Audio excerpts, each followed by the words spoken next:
जानते हैं बोधि क्या है जैन धर्म में, या बोधि सीक्रेट्स इन जैनिज्म।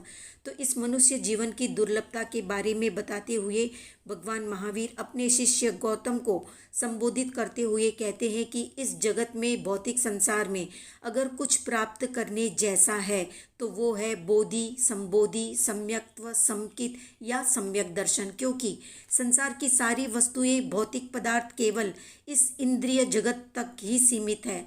इस क्षणिक शरीर के रहते ही उसका महत्व है। शरीर छूटा, इंद्रियां मिटी, सारी मेहनत जो इन चीज़ों को जोड़ने में लगाई थी वो बेकार व्यर्थ हो जाएगी।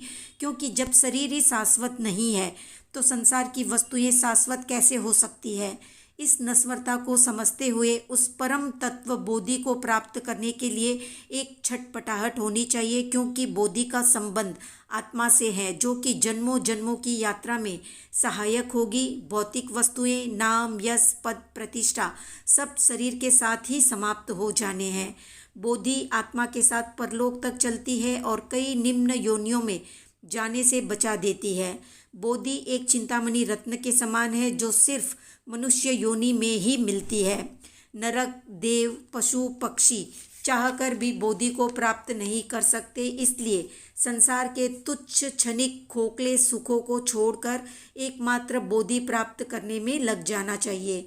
मनुष्य जीवन छोटा है, जैसे बादलों के बीच एक क्षण के लिए बिजली चमकती है, कौंधती है, ठीक वैसे ही उतने ही क्षणिक समय के लिए मनुष्य जीवन है। कईयों को तो उतना समय भी नहीं मिल पाता। जैसे पीला पड़ा वृक्ष का पत्ता जमीन पर गिर जाता है, ठीक वैसे ही कब मृत्यु आयु को समाप्त कर देगी कहा नहीं जा सकता। इसलिए जागो, क्षण मात्र के लिए भी प्रमाद मत करो।